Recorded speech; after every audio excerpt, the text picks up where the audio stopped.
శ్రీ గురుభ్యో నమ శ్రీమాత్రే నమ కేఎస్కే హోమ్ ఛానల్ ప్రేక్షకులకు నా హృదయపూర్వక నమస్కారములు. ఈరోజు మీకు చెప్పబోయే విషయం ఏంటంటే, చాలా వరకు కూడా మనిషి ఆశాజీవి. ఎప్పటికి కూడా ఈరోజు 100 రూపాయలు వస్తే చాలు అనుకుంటాం, కానీ ఆ 100 రూపాయలు రాగానే ఇంకొక 1000 వస్తే బాగుంటుంది అనుకుంటాం. ఆ 1000 రూపాయలు రాగానే 1,00,000 రూపాయలు వస్తే బాగుంటుంది అనుకుంటాం. ఆ 1,00,000 రూపాయలు రాగానే 1,00,00,000 రూపాయలు వస్తే బాగుంటుంది అనుకుంటాం. కానీ ఆశకు అంతు లేదనే చెప్పొచ్చు. అలాంటి మానవ జీవితంలో చాలా వరకు చెప్పింది ఏంటంటే, మానవుడు ఆశావాది. ఆశావాది అంటే చాలా వరకు కూడా దేనికి తృప్తి పడడు. అంతా కూడా ఎప్పటికి కూడా నేను కష్టపడాలి, 1 రూపాయి సంపాదించాలనుకుంటాడు. కానీ మానవ జీవితంలో కూడా మన జీవితాన్ని భగవంతుడిచ్చిన వరము చేత మనము మన తల్లిదండ్రులు మనకు జీవనాన్ని పెరగడానికి మనకు జన్మనిస్తారు. తల్లిదండ్రులను ఎంతో ఈ కాలంలో తృతిపాయంగా వారు వృద్ధాప్యం రాగానే వాళ్ళు తీసపోయి ఎక్కడో అనాథ శరణాల్లో పడేస్తున్నారు. అది చాలా తప్పండి. మీరందరూ కూడా మళ్ళీ కూడా నన్ను ఇన్ని వీడియోల్లో నేను చెప్తున్నాను అనుకోవద్దు. దయచేసి మీరందరూ కూడా తల్లిదండ్రులను, గోసేవ, ఈ 2 కూడా మర్చిపోకండి. ఇప్పటికైనా చాలా గొప్పది ఈ 2 కూడా. గోసేవ, తల్లిదండ్రులను, ఉపాధ్యాయుని కూడా మర్చిపోకండి. ఎందుకంటే మనం జీవనానికి ఈరోజు ఒక మంచి వెలుగులో మనం సరస్వతి కృపాకటాక్షలతో ఉన్నామంటే వాళ్ళ ముగ్గురు దయతోనే మనం ఉంటాం. ఎందుకంటే కామధేనువు అంటే 3,000,000 దేవతలు ఆ కామధేనువులో నివసించుంటాయి. అందుకని గోసేవ మర్చిపోకండి, తల్లిదండ్రుల సేవ మర్చిపోకండి, ఉపాధ్యాయుడు సేవ మర్చిపోకండి. ఇలాంటివి చాలా మీ అందరికి కూడా నేను తెలియపరచడం ఏంటంటే, ఈరోజు కూడా మన ఇంట్లో చాలా వరకు కూడా మనము ఇల్లు నిర్మించుకున్న తర్వాత ఒక పూజా కార్యక్రమంలో నిర్వహించడానికి ఒక బ్రహ్మ వస్తాడు. బ్రహ్మ అనేది బ్రాహ్మణ రూపంలో వస్తాడు. వచ్చి మనకు ఆ బ్రహ్మ ఏది చెబితే అదే మనం ఆచరిస్తుంటాం. అది తప్పు కానీ ఒప్పు కానీ. ఎందుకంటే బ్రహ్మాని ఆ స్థానంలో అతనికి ఇచ్చినప్పుడు అతను తప్పు చేస్తాడో ఒప్పు చేస్తాడో అతని ఇష్టం. అది పాప కర్మాలను అతనే అనుభవిస్తాడు. అందుకని మనము బ్రహ్మత్వం అతనికి ఇచ్చేస్తాం. ఆ బ్రహ్మత్వం అతను ఏది చేసినా చాలా వరకు చూడండి, పండితులలో చాలా వరకు అతను ఎంతో గొప్ప పండితుడు కావచ్చు, కానీ బ్రహ్మత్వం ఇచ్చిన తర్వాత ఆ బ్రహ్మ ఎంత తప్పు చేస్తున్నా, మంత్రం తప్పు చెబుతున్నా అవతల తెలిసిన పండితుడు ఏమీ మాట్లాడు. ఎందుకంటే బ్రహ్మత్వం ఇచ్చినట్టు కాబట్టి ఆ బ్రహ్మత్వాన్ని కించపరిచినట్లు అనిపిస్తుంది. అందుకని చాలా వరకు కూడా ఎవరు కూడా అంతలా పండితుడు ఎవరు మాట్లాడు. కానీ ఈరోజు మనం తెలుసుకోబోయే చిన్న విషయం ఏంటంటే, చాలా వరకు కూడా కలశంలో తమలపాకులను పెడతాం. తమలపాకులు ఎందుకు పెట్టాలయ్యా?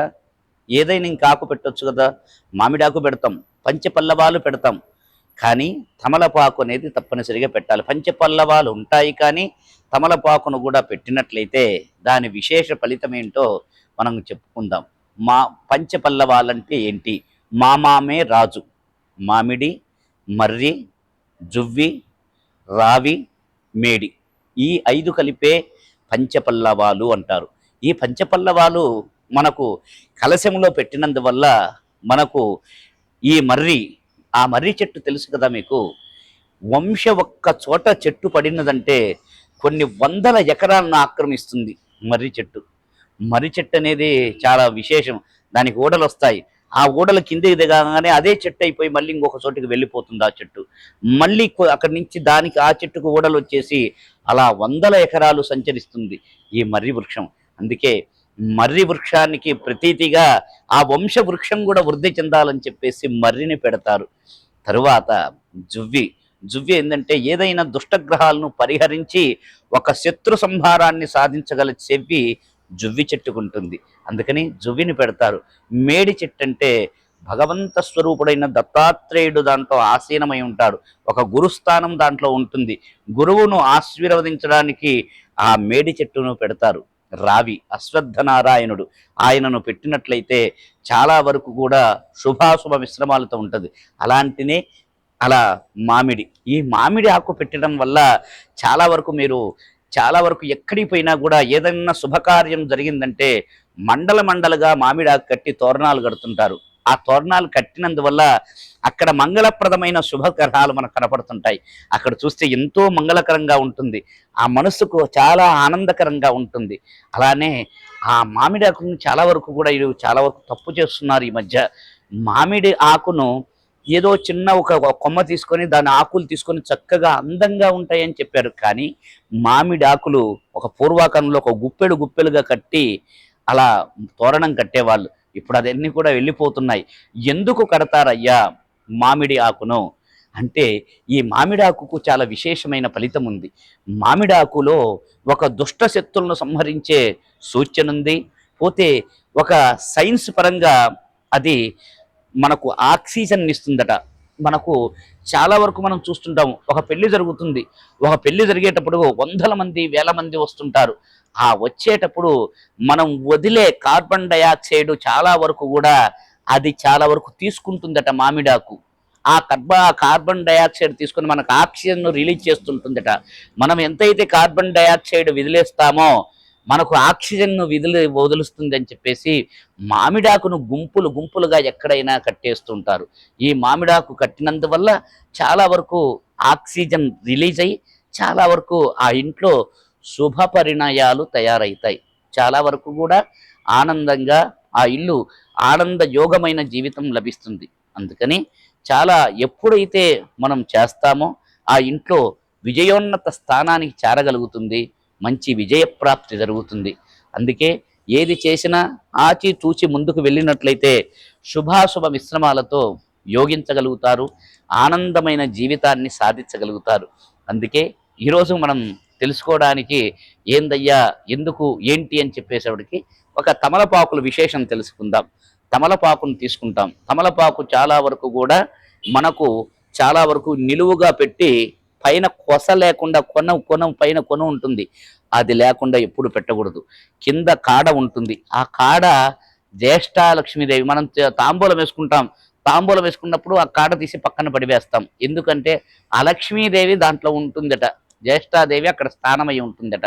అందుకని తీసి పారువేసి చక్కగా సున్నము ఆ తమలపాకును వేసుకొని మనం తాంబూల సేవనం చేస్తుంటాం. తాంబూల సేవనం చేసినందువల్ల మనకు ఒంట్లో కొన్ని జీర్ణ శక్తిని తయారయ్యి అప్పుడు పూర్వకాలంలో చెప్పాలంటే చాలా వరకు భోజనము అయిన తర్వాత తప్పనిసరిగా తాంబూల సేవనం ధరించేవారు. తాంబూల సేవనం చేసినందువల్ల ఒంట్లో శక్తిని ప్రజ్వలిస్తుంది.